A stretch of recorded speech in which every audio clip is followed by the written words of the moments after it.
واقعات میں ہے کہ جب امام بہت چھوٹے تھے، حضرت زہرا کی گود میں ہوتے تھے، تو شیر خوارگی کے زمانے میں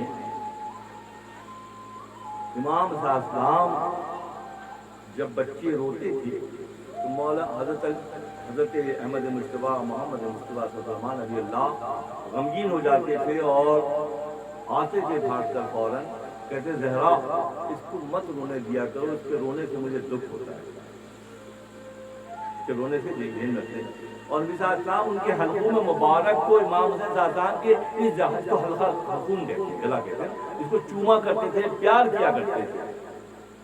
پھر ایک اس سے بڑھ کر بات ہے کہ آپ نے حضرت زہرا کا دودھ نہیں دیا، نانا جان وقت پر جاتے تھے، اپنی زبان مبارک امام حسین صلی اللہ علیہ وسلم کے منہ میں داخل کر دیتے، وہ چوستے تھے، وہیں سے انرجی ملتی تھی۔ جن کی شخصیت کی نمو لعاب دہن سے ہوئی ہو، ان کا کیا مقام و مرتبہ ہے۔ معاملات بڑھ گئے بہت، سامنے والوں نے کہا کہ اور تو کوئی مسئلہ نہیں ہے، اگر یہ بیعت کر لیتے ہیں تو سارا معاملہ صاف ہو جائے گا، اور اگر نہیں کرتے ہیں تو معاملہ بہت بگڑ جائے گا، یہ دشمنی کی بنیاد قرار پائی۔ اور پھر وہ واقعہ پیش آیا جسے ہم محرم الحرام 10 محرم الحرام کا واقعہ کہتے ہیں۔ کربلا کا واقعہ پیش آیا اور امام حسین صلی اللہ علیہ وسلم اور آپ کے رفقا جو بغیر ہتھیار کے سفر کر رہے تھے، وہاں وقت کے حاکم نے وہ کیا جو یہودیوں نے بھی اپنے نبی کے آل کے ساتھ نہیں کیا۔ یہودیوں نے بھی اپنے نبی کے آل یعقوب کے ساتھ بہت زیادہ کی، اور وہ بھی نہیں کر سکے جہاں یہ واقعہ ہوا۔ غریب سادہ اور رنگی ہے داستان حرم، غریب سادہ اور رنگی ہے داستان حرم، نہایت اس کی حسین ابتدا اسماعیل، جو اسماعیل صلی اللہ علیہ وسلم نے برضا اور رغبت اپنا گلا پیش کیا، اللہ نے اس کو بعد والوں کے لیے اٹھا کے رکھ لیا۔ اس وقت دمبا آ گیا، لوگ دمبے ہی پر رک گئے، کنبے کو بھول گئے، اللہ نے بچا کے رکھا۔ اگلے مرحلے میں کیونکہ عرفہ کا موقف یہ ہے کہ ایک دمبا یا میڈا ذبح عظیم قرار نہیں پا سکتا۔ ذبح عظیم کون ہے؟ غریب سادہ اور لمحہ بال فرماتے ہیں، غریب سادہ اور رنگی ہے داستان حرم، نہایت اس کی حسین ابتدا اسماعیل۔ اسماعیل نے ابدیت بندگی کا جو پیمانہ متعین کیا کہ اپنا گلا برضا اور رغبت، والد صاحب سے کہا کاٹ دیجیے، جس کا آپ کو اشارہ ہوا ہے، آپ نے صبر کرنے والوں میں سے پائیں گے اس کی انتہا یاد ہے۔ اسی لیے ایک میڈا ذبح عظیم نہیں ہے۔ ذبح عظیم کون ہے؟ ذرا انسان کو بیدار ہونے دے دو۔ شرف بشریت کے تمام تر تقاضوں کی انتہا امام حسین صلی اللہ علیہ وسلم کی ذات مبارکہ ہے۔ خیبر کی جب یہ قافلہ، یہ واقعہ وقوع پذیر ہو گیا اور یہ لٹا پٹا قافلہ امام زین العابدین کی سرکردگی میں شام کی طرف لے جایا جا رہا تھا، تو خیبر کے جو یہودی تھے جن کو مولا کی وجہ سے خیبر بدل کیا گیا تھا، انہوں نے اس وقت کی ایجنسیز کو سفارش کر کے پیسے دے کے لفافے دے کے جو بھی کیا، کہ لگے اس قافلے کو ہماری، وہ خیبر سے جا کر وہاں رہ رہے تھے شام کے علاقے میں، تو جب یہ قافلہ وہاں پہنچا تو یہودیوں نے کہا کہ ان کو ہمارے علاقے سے گزارو۔ ان کا بھی بغض، عداوت، غصہ، تکبر تھا۔ جب یہ قافلہ وہاں سے گزرا تو یہودی مرد و خواتین، بچے بڑوں نے سنسار کیا، پتھر برسائے خانوادہ رسالت کی اس پسماندہ قافلے کے۔ یہاں سے گزر کر یزید کے دربار میں پہنچے تو یزید کا معاملہ یہ تھا دوستوں کہ وہ فوجی لباس میں رہتا تھا، جیسے فوجی لباس پہنتے اور اس کے ہاتھ میں کھڑی بھی ہوتی تھی، اس کے آگے لوہا لگا ہوتا تھا۔ تو جب قافلہ وہاں پہنچا، امام علی مقام امام حسین صلی اللہ علیہ وسلم کا سر مبارک تھال میں رکھا ہوا تھا، اور وہ بدبخت بدبخت اپنی چھڑی سے امام کے دانتوں کو، جس گلے کو نبی نے چوما ہو اور جس حلقوم کو نبی کی لعاب دہن سے جس فخریت کا آئی ہو، تو وہ کون ایسا کرے گا؟ کون ایسا کر پائے گا؟ وہی جو نسل در نسل ازلی جو دشمن ہے وہ ایسا کرتے ہیں، کیونکہ ایک قابیلی طبقہ ہے اور ایک حابیلی طبقہ ہے۔ حابیل راہ خدا میں خرچ کرنے والے، اور قابیلی طبقہ وہ ہے جو راہ خدا میں بغض و عناد کے ساتھ اپنے راستے پر چلنے والے۔ بڑی معذرت۔ ایسے میں ایک شام کا راہب، بہت بڑی عمر کا ایک راہب تھا، وہ دربار میں داخل ہوا۔ اس نے پوچھا، یا امیر المومنین، یہ کس کا سر ہے جس سے آپ کھیل رہے ہیں؟ یہ حسین کا سر ہے۔ کون حسین؟ علی کا بیٹا حسین۔ علی کا بیٹا حسین، نبی کا نواسا حسین۔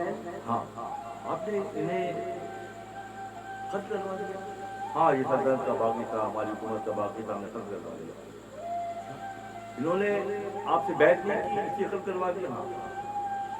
شاہ ہست حسین، بادشاہ ہست حسین، دی ہست حسین، دی پناہ ہست حسین، سرداد دست داد در دست یزید، حقا کے بلا الہ الہ ہست حسین۔ لا الہ کی جو بنیادیں ہیں، اللہ کی پہچان کی، وحدانیت کی، اللہ کی یکتائی اور یگانگی کی جو پہچان ہے، وہ کہاں ملتی ہے؟ کہ اپنا سر تو دے دیا، ہاتھ نہیں دیا اللہ کے باغی کے ہاتھ میں۔ شاہ ہست حسین، بادشاہ ہست حسین، دی ہست حسین، دی پناہ ہست حسین، سرداد دست دو در دست یزید، حقا کے بلو الہ الہ ہست حسین۔ لا الہ کی بنیادیں کہاں ملتی ہیں؟ ظاہرہ کی بنیادیں کہاں ملتی ہیں؟ امام علی مقام امام حسین صلی اللہ علیہ وسلم کی ذات مبارک میں۔ اس صاحب نے کہا کہ آپ نے بیعت نہ کرنے پہ انہیں خرچ کر دیا، انہوں نے ہاتھ نہیں دیا، تو جدید نے کہا اس بیعت میں سر دے دیا، اسی بات پر میں مسلمان ہوتا ہوں، کیونکہ میں نے آج حق کو اسی طرح دیکھ لیا جیسے فرعون کے دربار کے جادوگروں نے حق کو دیکھ لیا تھا۔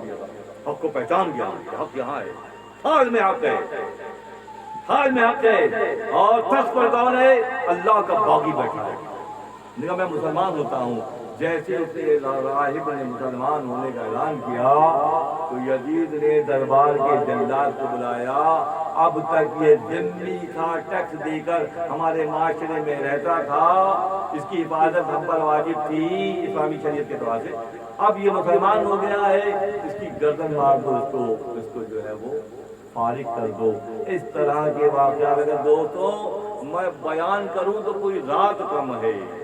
میں بہت چیدہ حالات کو لے کر چلا اس راستے پر جہاں سے ابراہیم علیہ السلام کی ذات مبارک ذیل حج اور محرم الحرام کے واقعات، تاریخ انسانی کا یہ عظیم واقعہ ہے۔ ذرا انسان کو بیدار تو ہونے لے دو، سو رہے ہیں، انسانیت سو رہی ہے، اغراض میں سو رہی ہے، اپنی خواہشات میں سو رہی ہے، اپنی پسند میں سو رہی ہے۔ انسان جس دن جاگے گا نا، کھڑا ہوگا تو پوچھے گا سب سے بڑا انسان کامل کون ہے؟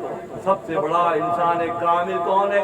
سب سے بڑا انسان کامل حضرت امام حسین صلی اللہ علیہ وسلم کی ذات مبارک میں انسان کامل نظر آتا ہے۔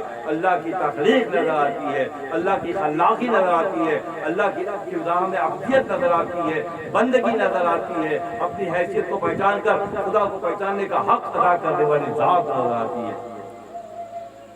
اس راہب کو جو ہے وہ قتل کروا دیا یزید نے، اور اس طرح سے ایک پرانے قلعے میں اہل بیت اطہار کی خواتین امام جلال الدین کو مقید قید کر دیا گیا۔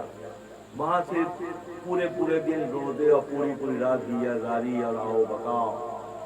اللہ کی مرضی تھی، قریب کے آس پاس کے گاؤں دیہات کے لوگ آنے لگے، کوئی دم کروانے کے لیے آ رہا ہے، کوئی پانی لینے کے لیے آ رہا ہے۔ تم چھپانا چاہ رہے ہو، اللہ وعدے کرنا چاہ رہا ہے۔ تو اس طرح سے اہل بیت اطہار کی محبت اوپر اس علاقے کے لوگوں میں اتنی بڑھ گئی کہ شام کی حکومت کو اس خانوادہ رسالت کو مدینہ منورہ بھیجنا پڑ گیا، اور وہاں سے مدینہ منورہ بھیجا گیا۔ امام زین العابدین علیہ السلام اس قافلے کو لے کر مدینہ منورہ پہنچے۔ اس طرح سے یہ پورا سرکل جو شروع ہوا 4000 سال پہلے تاریخ انسانی کا وہ واقعہ جو اس اسلام کی تاریخ مبارک میں اللہ نے دنیا کو دکھایا، یہاں پر آ کے تکمیل پذیر ہوا۔ میرا مقصد کہنے کا یہ تھا کہ ان دو مہینوں کی احتیاط سے اسٹڈی کریں گے، گہرائی و گہرائی کے ساتھ سمجھیں گے، معاملات کو اس کی اصالت کے ساتھ سمجھیں گے، تو پورا اسلامی فلسفہ جو اللہ کی مرضی کے مطابق ہے وہ آپ کی نظروں کے سامنے آ جائے گا۔ غریب سادہ و رنگی ہے داستان حرم، نہایت اس کی حسین ابتدا اسماعیل۔ دشت کربل میں کھڑا سوچ رہا تھا اسلام، دشت کربل میں، کربلا کی میدان میں، صحرا میں، دشت کربل میں کھڑا سوچ رہا تھا اسلام، فائدہ کیا ہوا کافر کو مسلمان کر کے؟ ثابت قدم بنا دے مجھ کو حسین جیسا، ثابت قدم بنا دے مجھ کو حسین جیسا، کتنی بھی مشکلیں ہوں چھوٹے نہ تیرا رستہ۔